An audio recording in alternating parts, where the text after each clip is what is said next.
सीधे चर्चा पर चलेंगे। मेहमान जुड़े हैं, सबसे पहले आपका परिचय करा दें। भारतीय जनता पार्टी का पक्ष रखेंगे अनिल गोयल। अनिल जी, बहुत स्वागत चर्चा में जुड़ने के लिए। कुछ आएंगे? अनिल जी, मुझे सुन पा रहे हैं? अनिल जी, कई सारे सवाल खड़े हो रहे हैं। योगी आदित्यनाथ ने बहुत कुछ कहा, जो भी उनको स्टैंड लेना था उन्होंने लिया। एसआईटी जांच कर रही है। एक तो क्या है, जब संस्थाओं पर या एजेंसियों पर सवाल हो जाता है तो बड़ा लगता है कि फिर कौन इसका निर्णय करेगा। लेकिन बहरहाल जितनी भी जांच पड़ताल है, जो भी चीजें सामने आ रही हैं, हम मुझे लगता है सभी लोग सनातन को मानने वाले हैं यहाँ अभी, क्योंकि सनातन की बात निकली थी। मैं तो इतना जानती हूँ कि यदि चोरी की है तो उसकी भरपाई कहीं तो होगी। प्रभु श्री राम के दरबार से चोरी करना और जितने भी लोगों को धोखे देने, इससे कम नहीं होगा। यदि थोड़ा भी इसमें भ्रष्टाचार हुआ है, यदि आधिकारिक रूप से आता है, तो उसको भुगतना तो कहीं ना कहीं पड़ेगा। हम यदि सनातन को माने तो हम ये भी करें कि चोरी करना पाप होता है, और पाप यदि आपने किया है तो सजा तो आपको मिलेगी। लोग ना दे पाए, धरती पे ना दे पाए, ऊपर वहां जो बैठे हैं अयोध्या में, वो तो देंगे। अब वो कैसे भी दें, ये तो सबको भोगना है। लेकिन सर, एक बात है, इस तरह के जब मामले आते हैं या इस तरह का कोई घटनाक्रम आता है तो ये सोचने पे मजबूर करता है। एक बार सोच के देखिए कि उनके दरबार में यदि किसी ने आस्था से कुछ भेंट किया है, यदि ऐसी जगह से भी, मतलब करोड़ों लोगों का छोड़िए, लोगों, जब राम मंदिर की बात हुई थी तो कितना भव्य जलसा हुआ था, लोग इस तरीके से दर्शन करने पहुंच रहे थे, शायद ऐसा लग रहा था 500 साल कम नहीं होते। तो मुझे ऐसा लगता है उसके बाद हमें ये सब देखने को मिला, और इतना चढ़ावा जो आता है या आया, उसमें यदि भ्रष्टाचार की बू आ जाए तो ये अपने आप में बहुत बड़ा सवाल खड़ा करता है। तो मुझे लगता है अनिल जी, भारतीय जनता पार्टी की सरकार है, जिम्मेदारियां आपकी भी हैं कि कैसे भी करके जल्द से जल्द इस मामले का खुलासा करें। और टीम गठित की गई है, लेकिन जो अभी विरोधाभास वहां के जो पदाधिकारी उनके बयानों में मिल रहा है, उनसे तो सख्ती से बातचीत की जानी चाहिए। राखी जी, बहुत महत्वपूर्ण मुद्दा है जो आपने उठाया है, और मैं निश्चित तौर पर कह सकता हूं कि ये धर्म और आस्था का विषय, ये राजनीतिक विषय है ही नहीं। और चोरी के मामले में जो भी रिपोर्ट आ रही हैं, वो निश्चित तौर पर उसका भारत का प्रत्येक नागरिक, विश्व में रहने वाला प्रत्येक सनातनी चिंतित है, और ये बहुत बड़ी आस्था पर चोट है। और निश्चित तौर पर जो एसआईटी गठित हुई है, और माननीय योगी जी ने कहा है कि किसी के पास भी कोई भी प्रूफ हो तो उस प्रूफ को पेश करे और दोषियों को कड़ी से कड़ी सजा मिले। और ये कोई बीजेपी, कांग्रेस, समाजवादी पार्टी किसी का विषय नहीं है, ये हम सबका विषय है, हमारे धर्म का विषय है, हमारी आस्था का मामला है, और ये मेरी आस्था पर बहुत बड़ी चोट है। लेकिन अगर ये आस्था किसी षड्यंत्र का शिकार हो जाती है, उस चोट पर, उस आस्था पर चोट पहुंचती है षड्यंत्र के थ्रू, वो उससे भी ज्यादा खतरनाक है। आज बहुत अधिक सावधानी पूर्वक हमें अपनी आस्था को भी बचाना है, अपने सनातन धर्म को भी बचाना है, और जिन्होंने ये कांड करा है उनको सख्त से सख्त सजा मिले। इसके लिए भारतीय जनता पार्टी सरकार की भी जिम्मेदारी है, हम सबकी भी जिम्मेदारी है, माननीय विपक्ष की भी जिम्मेदारी है कि वो इसको आस्था से जोड़े, राजनीति से ना जोड़े, वोट बैंक की राजनीति ना करे, आस्था से जोड़े।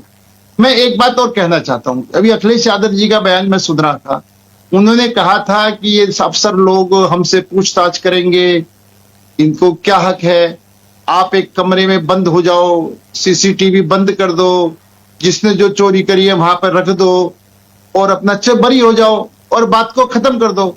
तो ये मैं मानता हूं कि अगर इस तरह की सोच है तो वो चोरों को बचाने की सोच है। अगर किसी ने चोरी करी है, किसी ने हेराफेरी करी है, उसको सजा मिलनी चाहिए, ना कि तूने चोरी करी है, तू चोरी का जो भी सामान है हमें धर जा, तू बरी हो जा।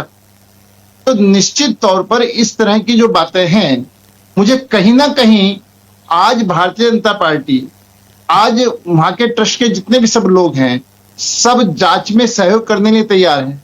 किसी ने नहीं कि जांच नहीं होनी चाहिए, हर एक आदमी की जांच होनी चाहिए, सख्त से सजा मिलनी चाहिए। जांच नहीं होनी चाहिए, सजा नहीं मिलनी चाहिए, बंद कमरे में फैसला हो जाना चाहिए। ये कौन कह रहा है? ये समाजवादी पार्टी के लोग कह रहे हैं, उनके मुखिया कह रहे हैं। और ये निश्चित तौर पर बहुत बड़ा, मैं इसमें मानता हूं कि हो सकता है कि बहुत बड़ा षड्यंत्र हो सकता है कि इसके अंदर पता नहीं किन किन के लंबे हाथ हों, और वो उन हाथों को बचाने के लिए इस तरह की बात करें। तो मेरा बड़ा स्पष्ट मत है कि पूरी तरीके से जांच होनी चाहिए। कोई भी व्यक्ति क्यों ना हो, कितने से बड़ा व्यक्ति क्यों ना हो, उसको हर हालत में सजा मिलनी चाहिए। और इस सजा में इस सरकार कोई भी कोताही करेगी तो भगवान राम के कोप का भाजन भी बनेगी।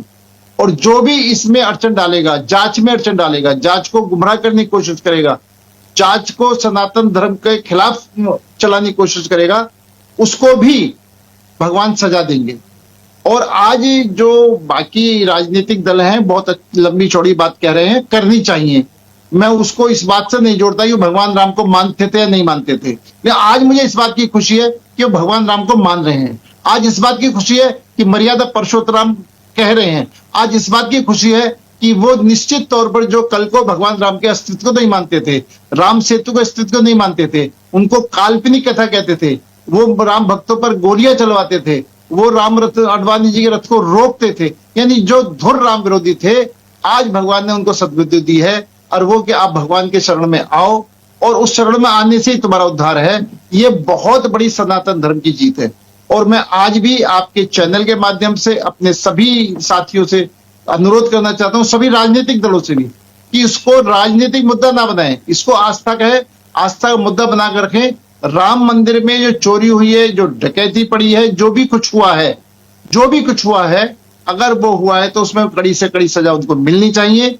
उसके लिए हम सब पार्टियों से ऊपर उठकर, आज पार्टियों में फंसने की जरूरत नहीं है, आप किसी को बचाने की जरूरत नहीं है, पार्टी से ऊपर उठ करके दोषियों को सजा मिले। आज सिर्फ युद्ध है सनातन धर्म का और चोरी करने वालों को, जिन्होंने हमारे धर्म की आस्था पर चोट पहुंचाई है। आज उनका हमारा युद्ध है। आज कोई बीजेपी का। हाँ अनिल जी, पहले जल्दी से बोलिए, कंप्लीट करिए। मैं तो सिर्फ डॉक्टर अपने पवन जी जो हैं बहुत उत्तेजित हो रहे थे और बड़ी मतलब हमने जो बात बड़ा स्पष्ट कही थी कि ये राजनीति विषय नहीं है। आप बार बार इसमें भाजपा, बार बार संघ, बार बार जो लोग नाम इस्तेमाल कर रहे हैं, तो इसको आपकी भाषा जो है निश्चित तौर पर अपराधियों को बचाने का काम कर रही है। जो अखिलेश यादव जी कह रहे हैं उनको भी अपराधी बचाने की बात करें, आप भी इस तरह से बात करें, अपराधी बात करें। आज हमारा आपका युद्ध नहीं है, आज बीजेपी और समाजवादी पार्टी कोई युद्ध नहीं है। आज युद्ध है जिसने सनातन धर्म की आस्था पर चोट पहुंचाई है, जिसने राम मंदिर के अंदर लूट खसोट करी है, जिसने राम मंदिर पर डकैती डाली है, उसको कड़ी से कड़ी सजा मिले। तो उसमें जांच में सहयोग करना, हमारे पास कोई प्रूफ है उनको देना। और हमारी, मैं बार बार पवन जी से निवेदन है, निशांत जी से निवेदन है कि ये आपका हमारा युद्ध नहीं है। राजनीतिक मंच है, राजनीति कर लेंगे, खूब आपस में बहस कर लेंगे, लेकिन हम उनको बचाने का काम ना करें। आज मुझको लगता है कि चाहे डॉक्टर पवन है, चाहे निशांत जी हैं, चाहे अखिलेश यादव जी हैं, इसको बहस में डाल करके, इसमें आपस में टकरा करके हम चोरों को बचाना चाह रहे हैं। ठीक है हम अनिल जी, निश्चित तौर पर। और जो मैं एक बात, जो हमारे स्वामी जी ने कहा, प्लीज, हाँ। प्लीज बस, जो स्वामी जी ने कहा कि 10 साल पहले में और आज के राम भक्तों में अंतर दिखाई दे रहा है। जो 10 साल पहले तक राम भक्त नहीं थे, आज वो राम भक्त हैं, तो हम तो उनको भी स्वीकार कर रहे हैं। चलो अच्छी है, भूल चूक हो गई, आज वो भगवान राम को मान रहे, बहुत अच्छी बात है, हमारा उनका भी स्वागत है। लेकिन आज वो हमारी लड़ाई में हमारे साथ खड़े हों, और जो अपराधी हैं, जिन्होंने अपराध करा है, वो उनको कड़ी से कड़ी सजा मिले।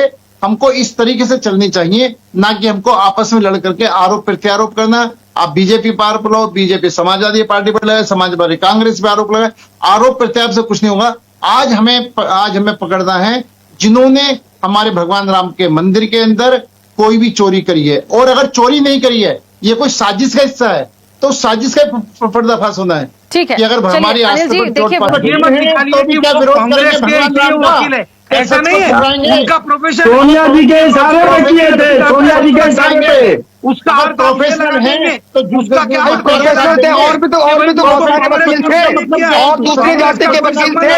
क्या वो कपिल सिब्बल सनातनी नहीं थे? क्या मैं आपसे पूछता हूँ, कपिल सिब्बल सनातनी नहीं थे? कपिल सिब्बल सनातनी नहीं